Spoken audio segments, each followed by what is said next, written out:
it is no longer news, the current tussle, the argument, the banter online between Nigerians and Ghanaians, in short, between Igbos and Ghanaians. One Eze Ndi Igbo in Ghana is actually trying, according to them, allegedly, trying to create an Igbo community in Ghana, which Ghanaians are resisting. They believe that the man is overstepping his boundary in Ghana. They believe that he should be cautioned, or in short, he should be stopped from every activity or plan of creating an Igbo community in Ghana. Even some Nigerians are supporting them. I remember some tribes that are saying that Igbos are likely, they are good in doing such a thing. That whether they can allow another tribe to go to an Igbo land and install a chieftaincy title on an individual in Igbo land, which is not possible according to them. But I know in Igbo land, I can remember Amausa, where we have imams, we have obas, we have chiefs. I can remember in Aba too, we know Enugu City, Transekulu, I know many of them. But in this case, they believe that Igbos, in short, one vividly said that there is nothing different between Igbos and Israelites. They like occupying settlements. If you allow them, they keep moving and they keep acquiring. And before you know it, they will chase away the owners of the land. So, but let us hear from this Eze Ndi Igbo. And after listening to him, you tell me at the comment section if you think that what this man is doing is much, as in, is he overstepping in boundaries, is he overdoing it, or does he have the right to do what he's planning to do in Ghana? Please, I would like to hear from you on the social media. If you like our post, please like and share and comment. Including palaces, town halls, guest houses, naming of streets after Nigerian historical figures, and Igbo exclusive infrastructure. There is a video to this effect. Watch it.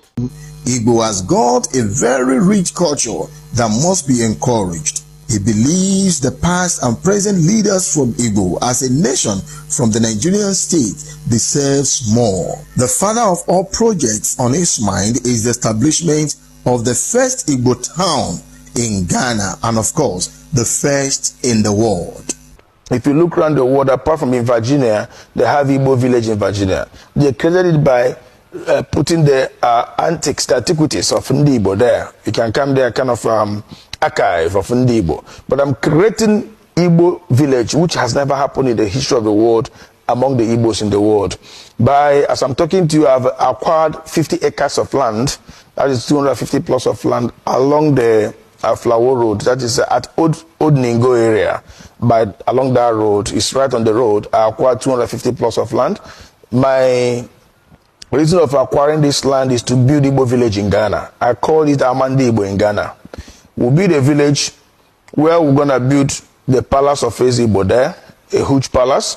We'll build Igbo town hall there with about 2,000 capacity chairs and 100 rooms guest house. The essence of this guest house is most of the times our governors and our Igbo great leaders do come to Ghana. They always go with their entourage. If they come to Ghana, their entourage will see where they will lodge for free of charge, maybe for a day or two. Most of their visits, it doesn't take more than 48 hours or 24 hours. They stay there free of charge, and they know that, yes, this is what they have benefited from the Igbos living in Ghana. Again, our people that have accommodation problem and all that will come there at least for 2 or 3 days before they can get out of the country, or those that come into the country in one way or the other will have accommodation of 100 rooms guest house. We will also, in the palace of the Eze Igbo, we also have apartment there for special guests like governors and ministers, and in future I know that we the Igbos will provide president in Nigeria, and I know that the president that will rule Nigeria at time to come must be an Igbo man, and one day, by the special grace of God, he also going to be part of those that are going to lodge at the guest house there in Igbo village. In that Igbo village, my good brother, what I want to do there is we'll create streets there. We'll create streets that will represent the names of the ancient Igbos. We'll create the streets that will bear the name of Sambakwe Street. That's the ex-governor of Imo State. We'll create a street that will bear the name of Dr. Nnamdi Azikiwe, the first president of Nigeria. We'll create a street that will bear the name of Nzogo. We'll create a street that will bear, of course, the name of my father also, Zemaladi Henetu. And all the great Igbo leaders that they have gone. and those are present. We'll create streets in their name that will represent them in Igbo village in Ghana. And this Igbo village in Ghana, every Igbo man all over the world have right to come there and buy property. Either you want a plot of land or 2 plots of land to build your dream house. We're also going to build tall buildings of maybe 6th floor or 7th floor. We'll sell them flat by flat. And we will have a single entrance in this Igbo village. When you come in there, you know you're coming into Igbo village in Ghana. From there, Igbos will expand. We will build markets there. Igbo market will represent there.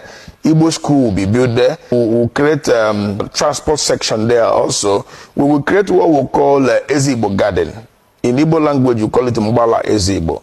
Ezigbo Garden meaning where we create about 4 plots of land. We use 4 plots of land for that, for Ezigbo Garden, where we're going to plant yam, plant all the trees, all the leaves you can get in Igbo land. Okwa, ube, akubeke, mtoroba, oha, we're going to also plant yam there. We'll plant ube there. We'll plant all these things so that at the time of New Year Festival of Ezigbo, we'll go to the Mbala there. We'll go to the garden there to get our New Year Festival. In there, you'll see that, yes. Good. Don't be pessimistic. Let's continue. He hinted that the foregoing agenda